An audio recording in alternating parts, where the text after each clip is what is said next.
Imagine waking up um, completely exhausted, like hitting the snooze button 3 times and finally dragging yourself out of bed in just an absolute panic. We've all been there, right? Oh, absolutely. Your heart is already racing and, the day has barely even begun. But what if I told you that exhaustion didn't actually start this morning? Right, like the trigger was actually planted the night before. Exactly. What if that panicked, chaotic scramble was actually triggered at exactly 9:30 p.m. last night? So, welcome to today's deep dive. If you're listening to this, I really want you to think about your own morning today. Yeah, take a second and reflect on it. Was it a smooth, intentional launch, or did you feel like you were, playing catch up before your feet even hit the floor? It usually falls into one of those two camps, doesn't it? Yeah. I mean, we tend to think of our daily routines as these uh, rigid schedules we just write down on paper. Right, like a to-do list. Exactly. Yeah. But they are actually living, breathing behavioral loops. They either build a compounding momentum over time, or they create this cycle of constant low-grade stress. And our mission today is to dissect the absolute mechanics of those loops. Okay, let's unpack this.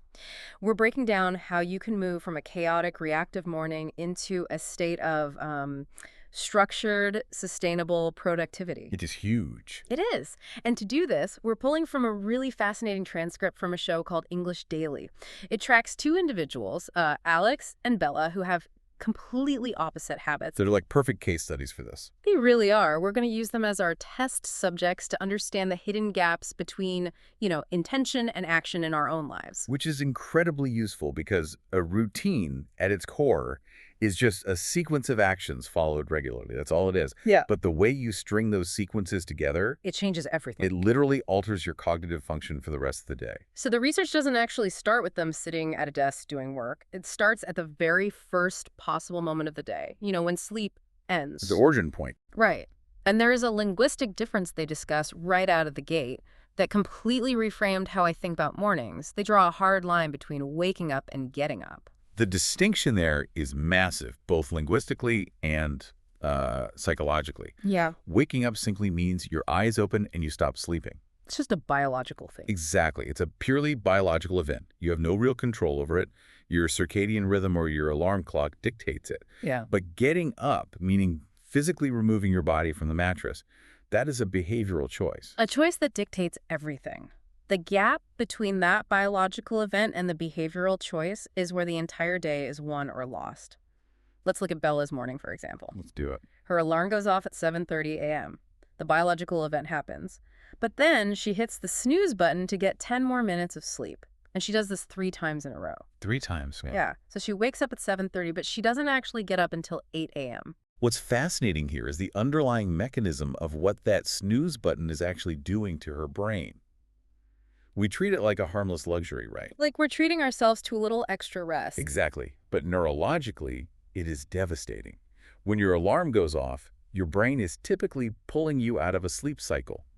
By hitting snooze and going back to sleep, you are plunging your brain right back into the beginning of a new sleep cycle. A cycle you literally don't have time to finish. Not even close. So when that alarm goes off 10 minutes later, you're interrupting the deepest part of that news cycle. Oh, that makes so much sense. It triggers a phenomenon called sleep inertia. Your brain is just flooded with sleep hormones. You aren't getting high-quality restorative rest in those 10-minute increments. You're just fragmenting it. Right. You're fragmenting your sleep and essentially drugging yourself with your own hormones. That grogginess Bella feels doesn't just last for the 20 minutes she's getting ready. Wait, really? How long does it last? Sleep inertia can impair your cognitive function for up to 4 hours. 4 hours. Oh, man. Which explains so much about what happens next. Because she burned that 30 minutes fighting with her alarm clock, she completely skips breakfast. Of course she does. She's in a massive hurry, so she just grabs a coffee on the way out the door. And that phrase, grab a coffee, it perfectly captures that frantic survivalist energy. It really does. Now, contrast that with our other subject, Alex. He's up at 6:00 a.m. every single day, even on weekends. The consistency is key there. Yeah, and he makes his bed immediately, which he calls a small win. Then he drinks a large glass of water, does 20 minutes of yoga or goes for a walk, showers, and then eats full breakfast. See, he is leveraging momentum. When Alex makes his bed, it's not about, having a tidy room. It's deeper than that. Exactly. Right. It's a low-friction action that provides an immediate hit of dopamine. He is sending a very clear neurological signal to his brain that says, we are awake and we are accomplishing things. Okay, I want to push back on this just a bit, or at least play devil's advocate here. Go for it. Is the snooze button really the villain? To me, it feels more like a false start in a sprint. You know when a runner bursts out of the blocks before the gun goes off? Yeah, they have to reset. Right, they have to stop, awkwardly reset, and it totally ruins their rhythm. By hitting snooze, aren't you just tricking your brain into thinking you have more time, setting yourself up for a panic response when you realize you don't? Oh, it is entirely panic response. Yeah. You are transforming your morning from a launch pad into an emergency room. An emergency room. Wow. Think about it. When you start your day in emergency mode like Bella does, rushing out the door, half-dressed with a coffee, your brain dumps a massive amount of cortisol into your system. That's the stress hormone, right? Yes, you are immediately locked into a fight-or-flight state. Your prefrontal cortex, which handles logical planning and focus, is completely suppressed. So you aren't planning your day anymore. Nope. You are just trying to survive the next 10 minutes. Surviving the morning. That perfectly describes it. But here's the thing. That massive cortisol spike doesn't just magically dissipate the second you lock your front door. Oh, definitely not. You carry that biological state right into your commute and eventually right into your office. The chain of causality remains unbroken. You cannot separate the 8 a.m. frantic rush from the 10 a.m. lack of focus. So true. Let's talk about that transition period, the commute. Bella takes the bus, and despite her chaotic morning, she actually does something brilliant here. She reclaims some time. She does. She uses the commute to listen to English podcasts. She finds this pocket of what we could call hidden time and actively uses it for learning. Utilizing hidden time is a hallmark of highly effective routine design.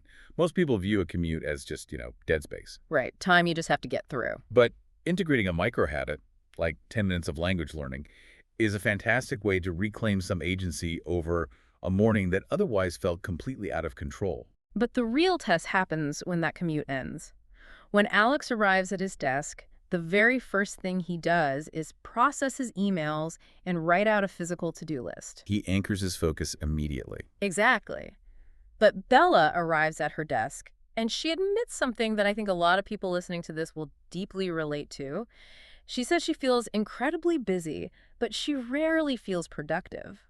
That distinction between busy and productive is the central tension of the modern workplace. It really is. They look identical from the outside, but internally, they are opposite states of being. Here's where it gets really interesting, because I was trying to visualize the difference between those two states. Being busy, having a million tiny things flying at you, is exactly like running on a treadmill. Oh, but that's a great analogy. The incline is maxed out, you're sweating, your heart is pounding, you are putting in a massive amount of physical effort. But if you stop and look around, you haven't moved an inch. You're in the exact same spot. Right. Being productive, on the other hand, is finishing important tasks. It's running toward an actual destination. You are crossing a distance. That treadmill imagery captures the cognitive load perfectly. Think about why Bella is on that treadmill. Her frantic emergency mode morning left her playing catch-up. Because of the snooze button. Exactly. Yeah. Because she started the day reacting to her alarm clock, she sits at her desk and continues to react. She puts out fires. She answers whatever random email pops up first. Her brain is too fatigued from the morning's cortisol spike to prioritize. So she just tackles whatever's loudest. Whatever's right in front of her. Yeah. Alex's morning calm, however, preserved his cognitive energy.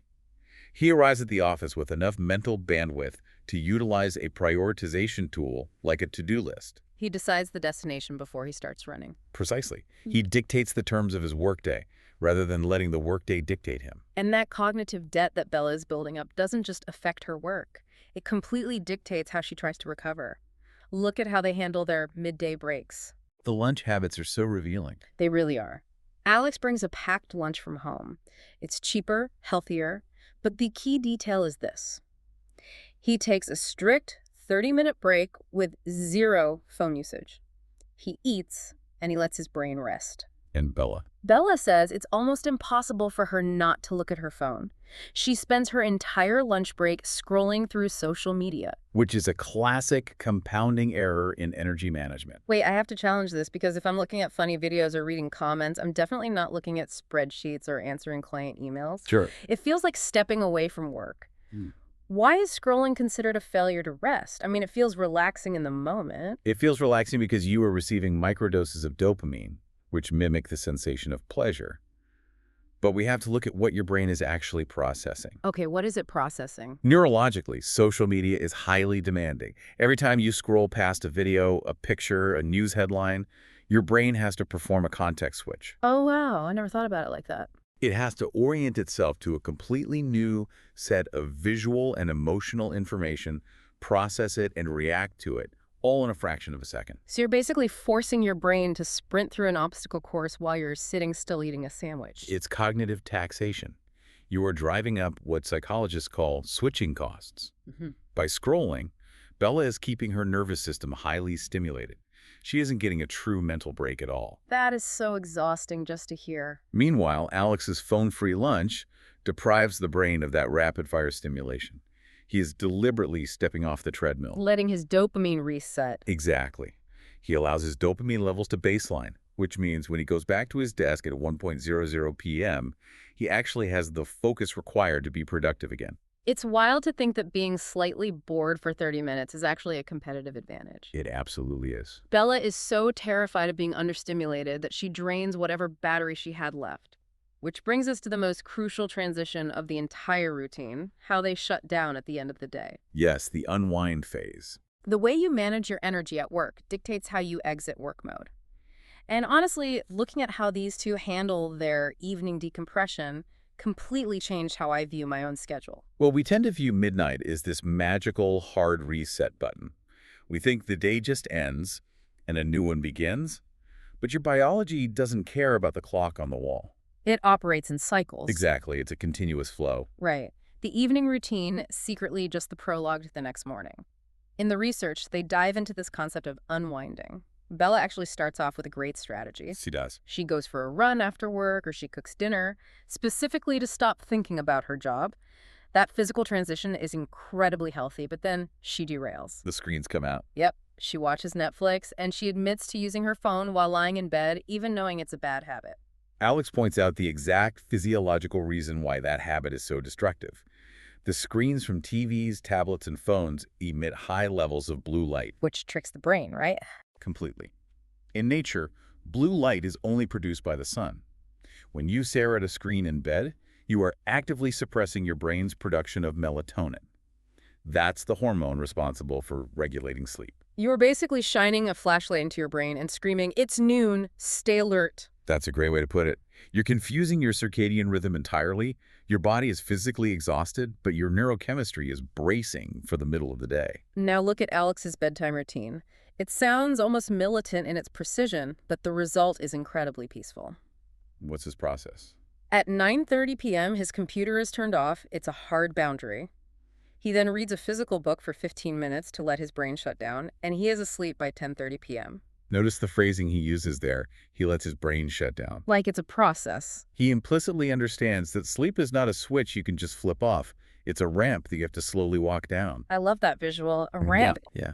Reading a book is a low-stimulation, linear activity. You are following one single narrative, which gathers your fragmented attention and facilitates that descent into rest. So let me ask you this, and I want anyone listening to think about this too. Does Bella realize the incredible irony of her own behavioral loop? I'm not sure she does. Her evening phone habit, the blue light, the cognitive stimulation right before bed, that is the exact reason she is exhausted the next morning. Which is the exact reason she needs to hit the snooze button 3 times. Yes. If we connect this to the bigger picture, this is the most vital lesson we can extract from these case studies. Routines are self-feeding loops. They just keep cycling. Alex's rigid shutdown process at 9:30 p.m. is the prerequisite for his 6:00 a.m. wake-up. His morning routine doesn't start when his alarm goes off. It begins the night before when he closes his laptop. And Bella is self-sabotaging her mornings before she even goes to sleep. She is trapped in a perfect negative feedback loop. The blue light leads to shallow, fragmented sleep. Which ruins the morning. Right. That terrible sleep leads to a painful, rushed morning where she leans on the snooze button. That frantic morning dumps cortisol into her system, leading to a stressful, highly reactive, busy day at work. It's all connected. That stressful day leaves her so cognitively drained that she lacks the discipline to read a book, so she mindlessly scrolls her phone in bed to cope. Which, of course, suppresses her melatonin and leads to terrible sleep. But wow. Exactly. When you trace the causality like that, it's just a treadmill she never steps off of, even when her head hits the pillow. Okay, so what does this all mean? That's the big question. We've dissected the biological reality of the first hour, the cognitive load of the commute and the workday, and the hormonal impact of the evening unwind. We covered a lot of ground. If you are listening to this right now and realizing your daily loop looks a lot more like Bella's than Alex's, do not panic. The most encouraging part of all this research is how simple it is to fix. The goal here is absolutely not to make anyone feel inadequate or to suggest you need to adopt a militant minute-by-minute schedule. Right. The takeaway from looking at these two isn't that you have to become a robot who schedules every second from 6:00 a.m. to 10:30 p.m. It's about recognizing the loop. You just need to choose one or two small habits to start with. Like maybe it's making your bed tomorrow morning just to get that initial hit of dopamine, that small win. Or maybe it's leaving your phone in your desk drawer when you eat lunch to lower your cognitive switching costs. You don't have to overhaul your entire life overnight. You just need to introduce a single point of positive friction to interrupt the negative cycle. And both Alex and Bella emphasize one highly practical compounding habit: incorporating just 10 minutes of dedicated learning into your daily routine. Such a powerful habit. In their case, it's practicing English on the bus. But it could be listening to an educational podcast or reading 10 pages of a book before bed. As they point out, every day counts. It really does. It is the compounding interest of those micro habits that eventually rewires the whole loop. This raises an important question, though, and it's something I want you, the listener, to really sit with today. We started this deep dive by looking at that sharp linguistic distinction between waking up and getting up. Right. Waking up is the biological event, just opening your eyes. Getting up is the behavioral choice, physically taking action and leaving the bed. The passive experience versus the active decision. I want you to think about your own day well beyond just your morning routine. Where else are you applying that distinction? That's a really good point. What other areas of your life, your career, your relationships are split between just showing up and actually taking action? Are you just waking up at your desk, reacting to emails as they arrive, or are you getting up and proactively designing your productivity? Yeah, are you running on the treadmill or running toward a destination? Exactly. Are you just waking up in your evening routine, letting the television wash over you while you scroll, or are you getting up and intentionally letting your brain shut down? Look closely at the loops you run every single day and ask yourself honestly, where are you hitting the snooze button on your own potential? Where are you hitting the snooze button? That is a heavy, necessary question to carry with you today because ultimately we all want that clear x-ray of our own behavior. We want to know exactly what's broken in our daily loop so we can actually fix it. And we absolutely can. But escaping the murky waters of a bad routine always requires the exact same thing: action. It requires making the conscious choice to take that first step out of bed. Thank you for joining us on this deep dive. Keep moving forward, and we'll catch you on the next one.